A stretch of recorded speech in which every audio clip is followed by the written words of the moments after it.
Well, hi, everyone. As you take your seat, I just want to take a moment to thank the whole team at IYC. I want to thank Rachel, Kelly, Ali, and all of the other folks who are working behind the scenes to make this happen. I know there was, people at the door checking us in. There's people helping with tech. I met someone named Ines. Thank you, everyone, for all of your help in putting this together. It could not have happened without so many voices. I also want to thank everyone in the room who is here to join us today for these important conversations. We recognize that, we're the ones up here on the stage, but you all have a voice, and there is power in all of your voices here in this room. And while we might not have enough time to be able to really bring your voice into this conversation today, we want to invite you to connect with us after this. And so please come up to us. We have a QR code you can scan with all of our contact information in it. And we're happy to keep the conversation going after today. Again, my name is Tony Passano. I am a National Climate Fellow with Change a Chamber Lobby for Climate. I am also Youth Advisor for a group called Elders Climate Action. And so they're a group of over 26,000 older adults here in the US who are advocating for change when it comes to the climate crisis. And I'm joined by a lovely crew of people here today, and I think that maybe we can just briefly introduce ourselves before we get into the conversation. So I'll just pass it over to Manushi. Thank you, Tony. Absolutely honored to be here. I'm Manushi, also a National Climate Fellow, and I work with the United Nations University. Sorry,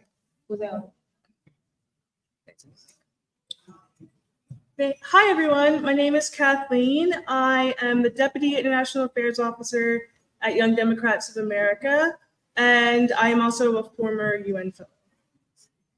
Hi, I'm Sarah Hill, and I'm the Outreach and Response Coordinator for Change the Chamber Lobby for Climate. We're a coalition of over 100 student groups and young adults. And I lead our ESG, or Sustainable Investing campaign, and I'm also an energy transition specialist with the U.S. Partnership for Education for Sustainable Development. And thank you for leading this panel today. Well, thank you, Sarah, and thank you all for being here too. This couldn't have happened without all of you too. So, I think we've covered a lot of really important ground as a group today. I think a lot of the things that we wanted to bring into this conversation, y'all have talked about. And so I think that there's a lot of, we're on the same page when it comes to a lot of these things. And so we'd like to try to bring in some of the ideas maybe that haven't been talked about enough, or that we think could be maybe emphasized some more, or maybe just some of the things that, we find, important as it relates to our own experience. And so I'd really like to open it up with the first question, because there's been a lot of discussion about equity, about intersectionality, about working with people across boundaries. And so I'm really curious to hear from some of our folks, what is intergenerational justice? How would you define that, or what does that look like? Thank you. I can start this off. Some background, I'm from a very tiny Himalayan state, and so those are my indigenous roots. And so starting this conversation, I also want to acknowledge the indigenous peoples of this land, the Lenape people. As per the internet, if I'm wrong, I'm very sorry. So this concept of intergenerational justice, how we view it is that, this planet is on lease from your future generations. Right? You are not the owner of this land, of the fresh air, of the clean water. You are leasing it from your future generations. And that sort of, that is my starting point. That is where this entire conversation of environmental justice, climate justice is rooted in. And I'd like to stop there. And yeah, anyone else? Just to add, I think some of what intergenerational justice comes from intergenerational unity and collaboration, and overcoming the barriers that we have already discussed make sure that there is recognition and respect across generations and regardless of socioeconomic factors, race, religion, gender, pronouns, any of those barriers that may prevent us from effectively working together. Once we address those, we can get intergenerational justice so everyone's voice is heard and we effectively combat the global problems like the current climate crisis.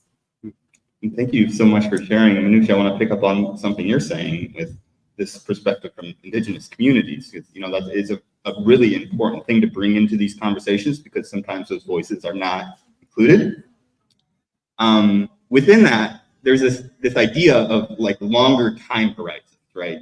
Like caring for the land, being stewards of the land. It's also something that comes up a little bit, or has came up in our work with Elders Climate Action. It's like a lot of the folks who work with Elders Climate Action, they'll do lobby visits where they get together with young people and they go down to Capitol Hill in DC and they go hand in hand to advocate for change when it comes to the climate crisis.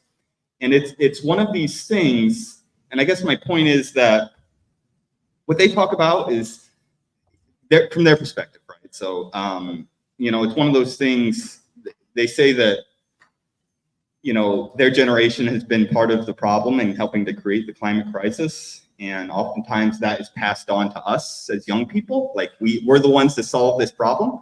And what I've heard from a lot of them is they're not buying into that. They need to be there too, every step of the way, to support us in the work that we're doing, right? Because it is a big, complex problem. And, I think this applies to a lot of these big, complex problems that we see up here, right? And so that's thinking about how we can use intergenerational work to uplift and support all of the different things that we're doing. And so talking about the different things that we're doing, I'm sure everyone here has some kind of example of intergenerational work that has uplifted and supported you, whether that's someone in your family who may be from a different generation, someone in your community from a different generation. I'm really curious to hear from folks here, what examples of intergenerational action or unity can you speak to or share? Yeah, I'll chime in. So this was last year, but I actually helped write America's National Youth Statement on Climate. And it was really cool because there were young people from all across, I think, most every state, but we also were able to share what we came up with a lot of like decision makers and stakeholders like the Department of State and the White House. And I think it's a really good example of how you can have an idea or a concept or a focus and then take it, collaborate across kind of those age kind of barriers and still use it to make change. So thank you for sharing. Yeah. And just to share, because Tony, you already mentioned Change the Chamber's collaboration with Elders Climate Action.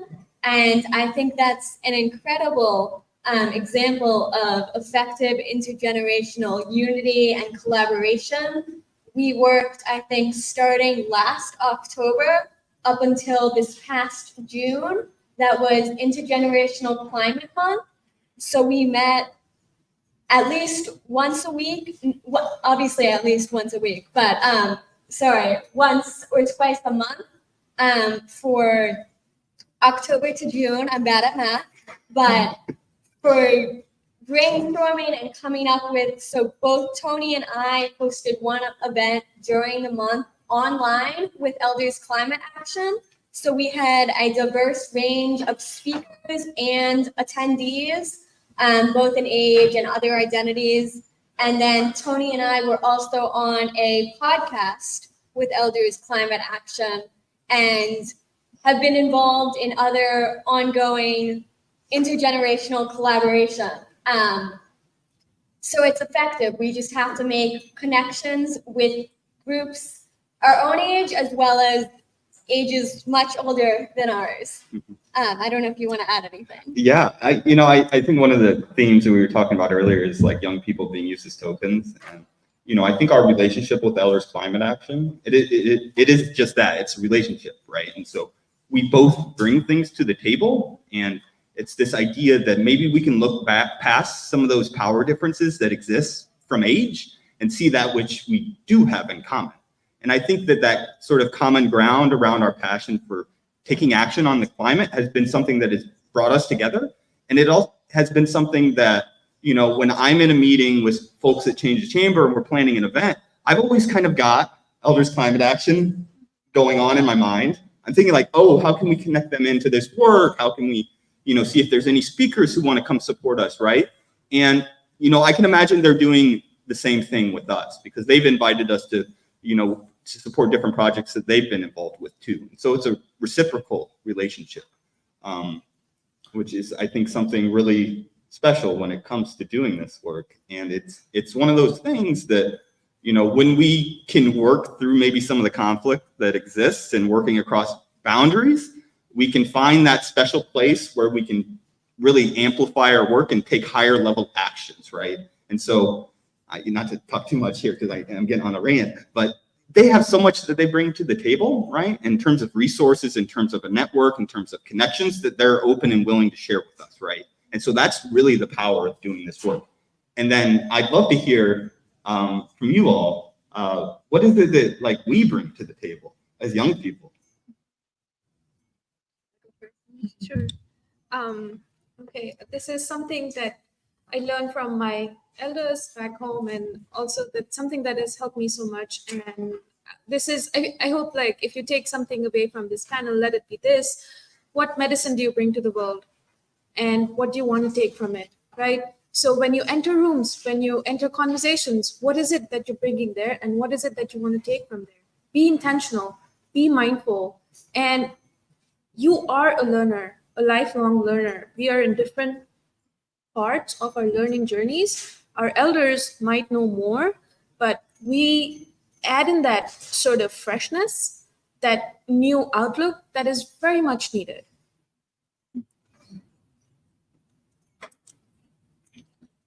Yeah, I would say a diversity of perspective, just because for young people, I mean, we've lived through like sets of crises that people that came before us probably couldn't even imagine. So I think just honing in on the fact that you do have a diverse perspective and you do have something to share and you do have information that's knowledgeable, even if you haven't, you know, lived as long as some others. I love this question, and it makes me think of a question I've gotten a couple times in job interviews of what is your superpower? And I always say, and I think it applies here, is my passion, because this is the world I'm living in. My future is, while there is a climate crisis undergoing and we need to combat a lot of problems globally, but my passion gives me motivation and drive and the energy I need and others need in order to do the research, do the work, do all the advocacy that is needed to combat these problems. And with that passion, as youth, we're still able to generate a lot of resources. I have to give a shout out to all of our resources at Change the Chamber. If you go to changethechamber.org, literally, we have a training that Tony will talk more about in a few days on how to be an environmental change maker. We have a page on Get Out the Vote. We have a ESG Changemaker page where you can contact investment firms and your elected officials. And we, of course, have a way to get involved with us. And I will stop talking there. Thank you so much for sharing, Sarah. You know, I think that what you're talking about there is like taking action. And so that's something that we talked a lot about too in our conversations with Elders Climate Action. And I think it's really relevant to the conversation here today is that, you know, we can talk up here on stage all day, but if we're not doing something and getting out there and trying to be part of the solution, then it stops here with this conversation. And so that's why connecting with one another is so important. That's why supporting the people who have shared the work, the progress, the projects that they're doing up here on stage is so important. And that's also why it's, you know, important that, you know, we all come together and support each other, not just us who are up here on this stage for whatever reason or another. You know, I mean, I was a person who was sitting out there. Like, I still am, right? And you know, right? There's always power in our ideas, you know. And so I guess I want to transition, and I really want to ask, you know, what are some things that can promote intergenerational unity or collaboration? Um, look, one thing is like, as much as we might, use big terms and sort of try and define stuff, there are some things that are just your way of life. So I'd say it starts at the very grassroots level, at very personal level. How do you engage with your elders? Do you? Like, as much as we've been talking about, like, yes, we need youth empowerment, we also need radical listening at the same time. What is it that is being said? What is it that we actually intentionally can do? And I'm emphasizing on intentional here because we want to move beyond tokenization. We need actual, genuine youth participation. And as a part of that, we need active listening, radical listening. Um, um,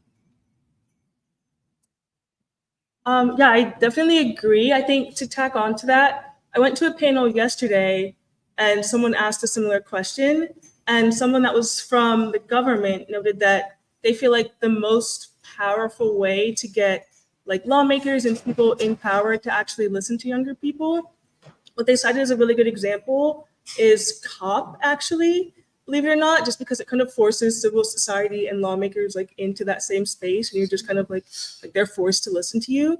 So I think if there are more spaces like that that kind of by virtue of existing, force lawmakers and people with that power to actually listen to what younger people think, I think that would be really, really useful. Yeah, I totally agree. There needs to be more space for young people in some of those global decision-making processes. I also recognize that that might not be the reality, and people might not ever create that space. And so places like this, we're creating our own space, right? So that is equally as important. So it's not one versus the other, but it's how they can support each other too.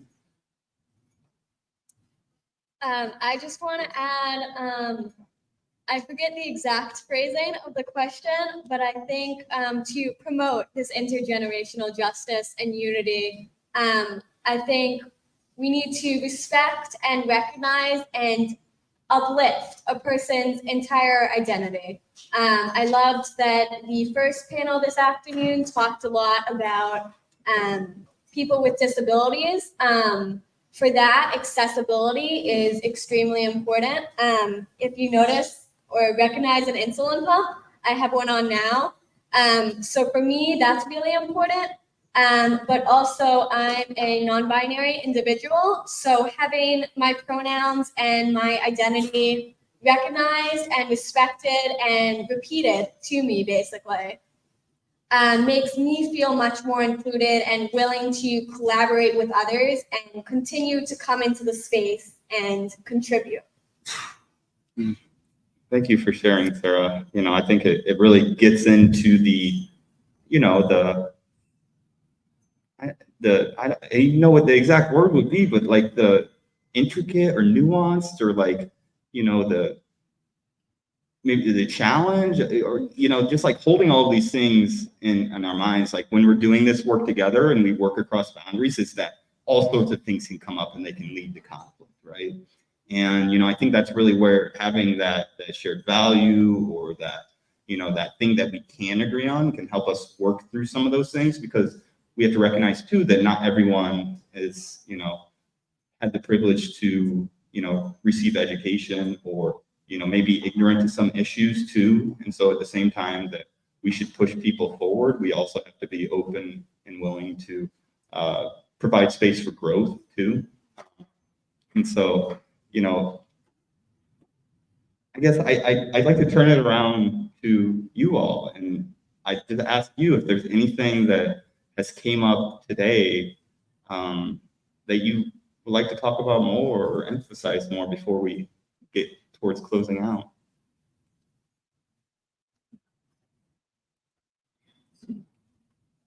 Boy, I asked a hard question there.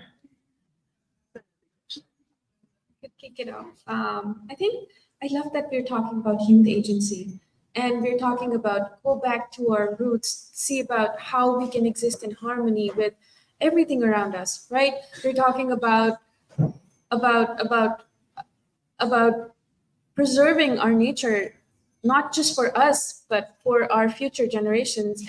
And one thing also that came up was that how we've created silos and we need more cross-sectional collaboration. One thing I want to tell you that these silos that you see are at this level. At the community level, there are no silos.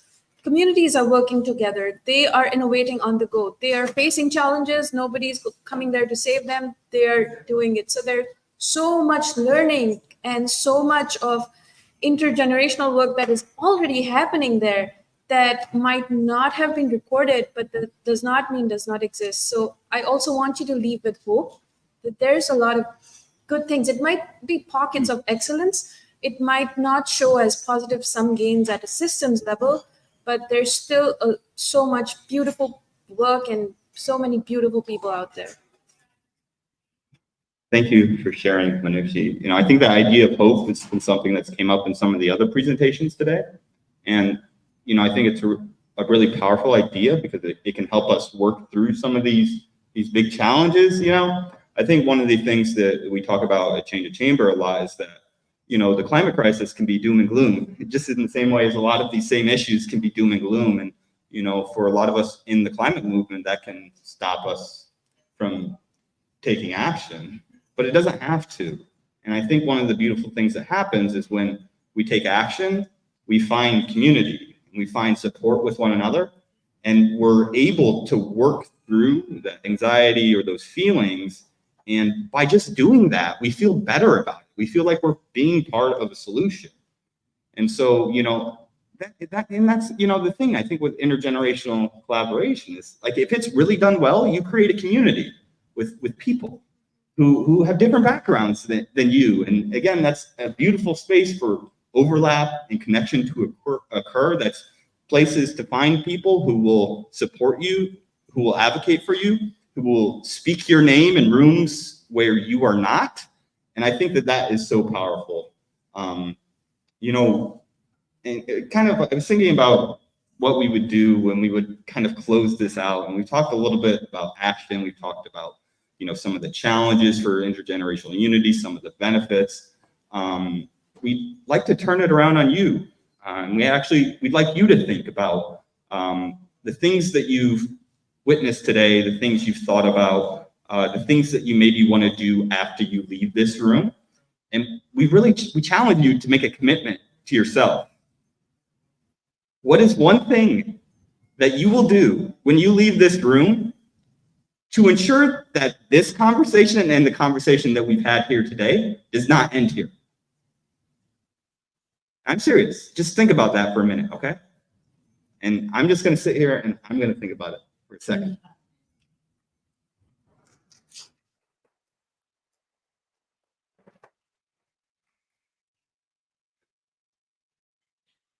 Does anyone have one? I'd love to hear from someone. Oh. I'm used to running around the room and passing right now. I see the people on my eye.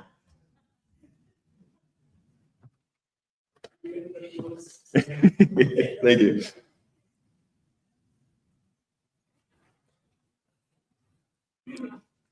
Hello, everyone. I'm sorry that it's like climate action being a category of environmental studies and ethics assistant. And so, what actions exactly are you trying to put in place to kind of reduce the impact of climate change, like the global warming, the flooding, the like heat and all that stuff?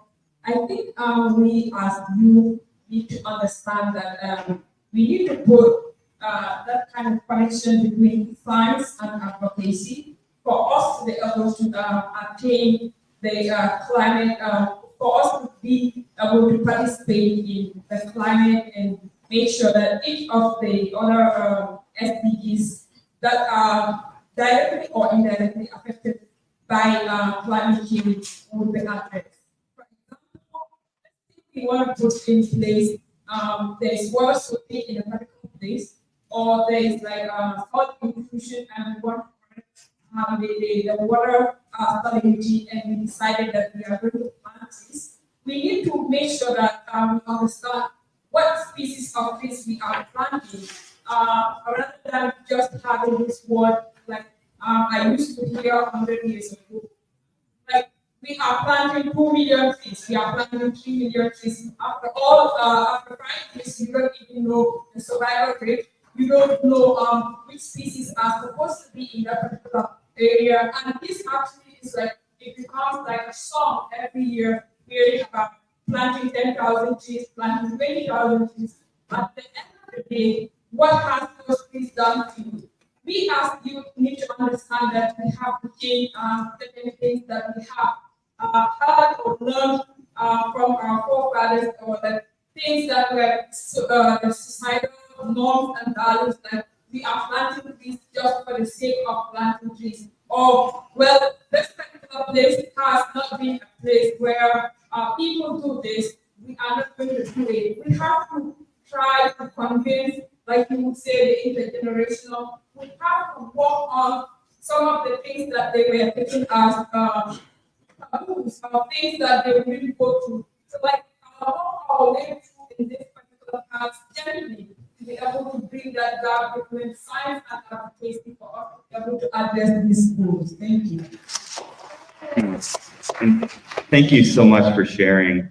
We're getting close to time. I just want to kind of respond to. We can talk outside, like I'm serious, but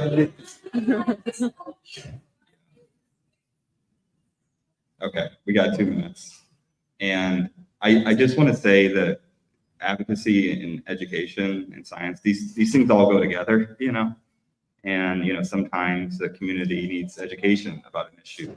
Sometimes the community needs advocacy about an issue, talking with those in power to see how they align on an issue. One of the things that we talked about today too is that intergenerational work, it looks different in different places around the world too, right? So we want to recognize that, say that out loud. There's a way that I do intergenerational work as a white guy from Indiana is going to be a heck of a lot different from someone else around the world, right? And while I cannot control the time that we have left here, I am serious about connecting with us after the fact. And I appreciate everyone for being here today, and I want to thank my fellow panelists for being here. And I think that's it. Rachel, was there anything else you want to do to close out? Okay. Thank you, everyone.